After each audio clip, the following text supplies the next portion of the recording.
hope you're enjoying all of these interviews every Wednesday with a publishing professional. Today we have an author and a graphic designer. Colin Davies is freelance and has some tips for you today. I've left all of his details as well as his books in the description below.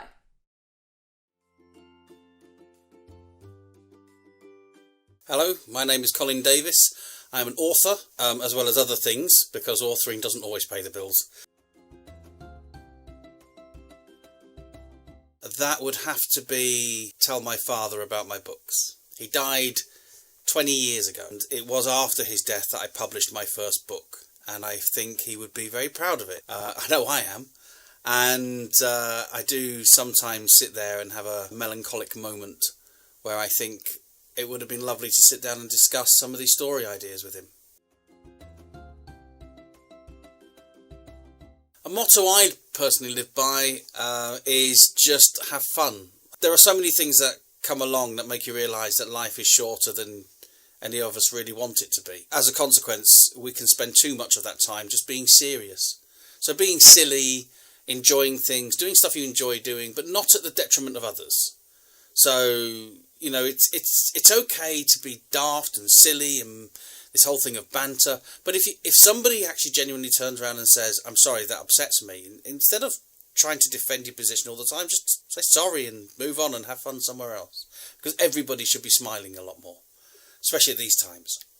It's I know it sounds like this positivity stuff, but I think it is very, very true that the more you can try and fill your life with any form of happiness, whether you're a horror movie fan, watch horror movies.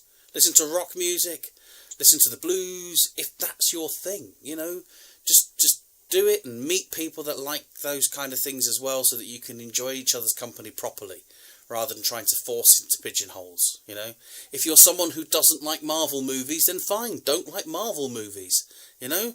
Okay, I might not invite you around for a cup of tea, but that's not the point. Point is that you find people that you enjoy being with, that enjoy you, and you can all smile together. So my motto is, have more fun.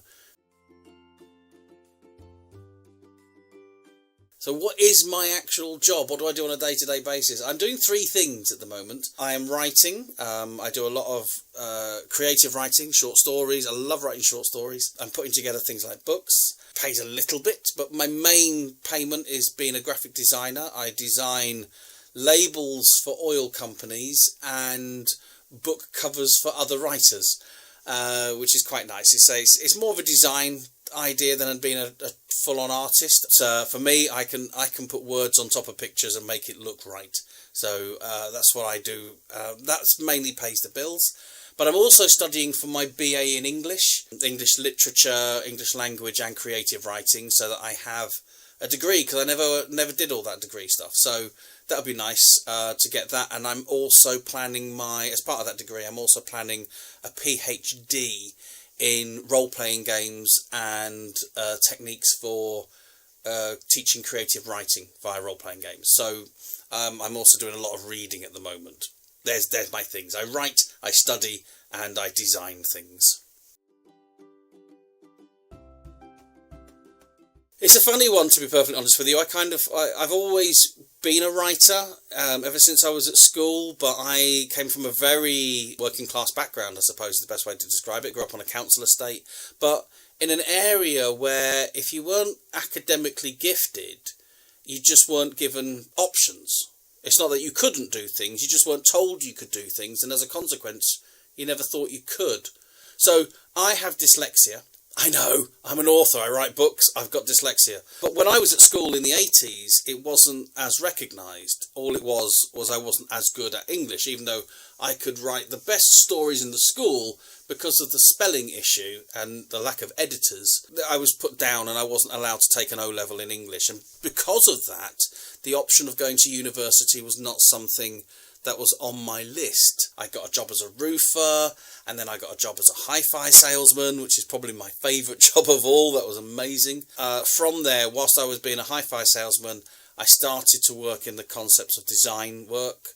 And all that time I was writing. I had one of the first Amstrad laptops. It was a really weird little portable word processor that had a half-size screen, and I wrote 2 short films and a play on that, and the first parts of a novel. So that's always been there. The writing's always been there in the background, and I've gone through sales jobs, and every time I've gone into a sales job, I've always ended up doing all the design, and because of that, I was then able to force my way into jobs where I was doing design work and working with printers. So it's been a kind of struggle to work my way up. The strange thing is, even though you can be very, very talented, there's a lot of people out there, and I've spoken to a lot of agents in the past, where if you don't have certain things, they just don't believe you, and they don't read your stuff because they're really busy people.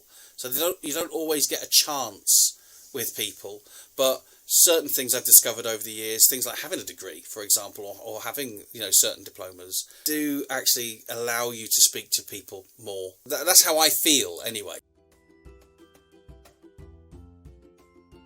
Probably coming back to reality and my boss. There's my 2 things, because he snaps me back into reality quite often. But yeah, that's 2 big challenging things. Because I like to get lost in my work, and I like to completely dive into it. When I come out of it, there is a period of time when everything feels a little bit unreal, and that can be quite tricky.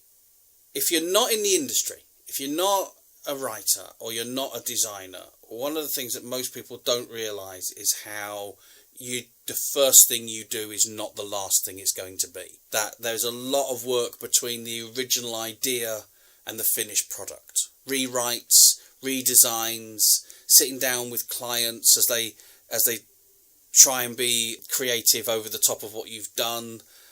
Editors who don't quite understand where you're coming from, that you have to sit down and talk to and work through and sort of like, this is what I meant, before you can find out whether or not it's a bad job you've done. There's a lot of people don't realise that. There's a lot of people don't realise when you're writing something like 60,000 words in a basic novel, you have written probably in the region of 250,000 words just to get those 60,000.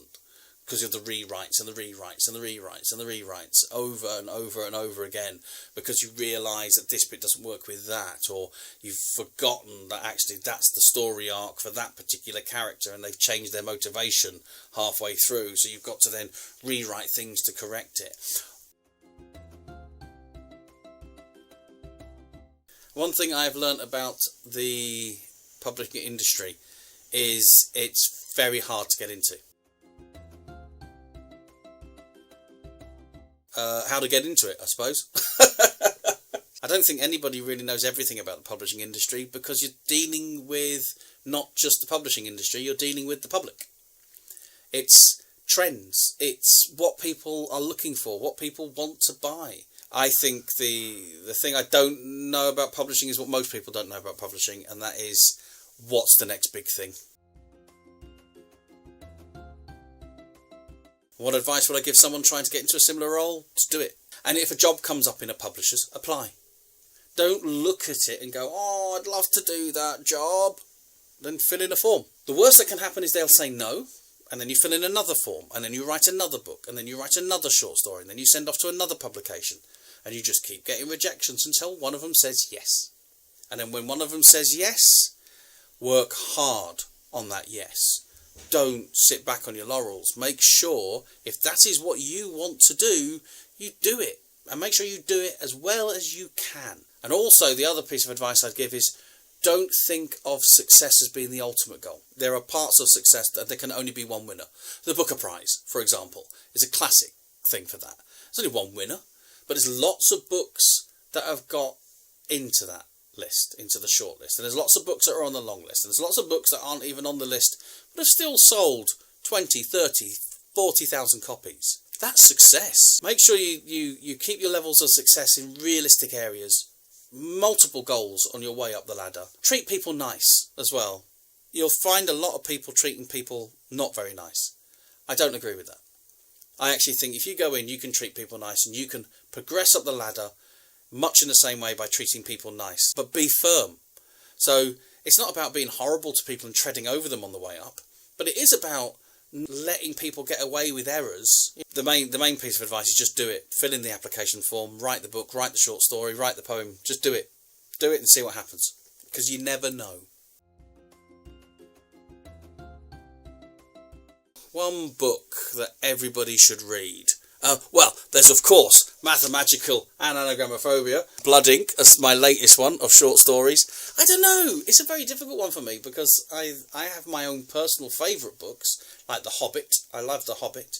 But I think the one book, it needs to be genre. You should always read within a genre you like, and you should always read a genre you don't like. The one book that everybody should read, I think, should be the one book that everybody's telling them not to. Because everybody's telling you not to read it, and you need to know why. You need to know what is wrong with that. We can all read the best of things and be blown away by it. But sometimes what you want to do is read something that you know you can do better. And so if you want to be a writer, you need to read everything. You need to read the best and the worst. So the one book that everybody should read, the complete opposite of what they read now.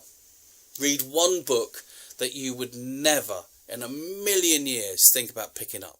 Thank you very much for listening. I hope this makes some sort of sense. Hopefully this has been a little bit entertaining, and hopefully there's been something here that you can pick out of and advance your career. So I hope you found that useful. Do let me know what you want to see more of in the future, but for now, bye bye.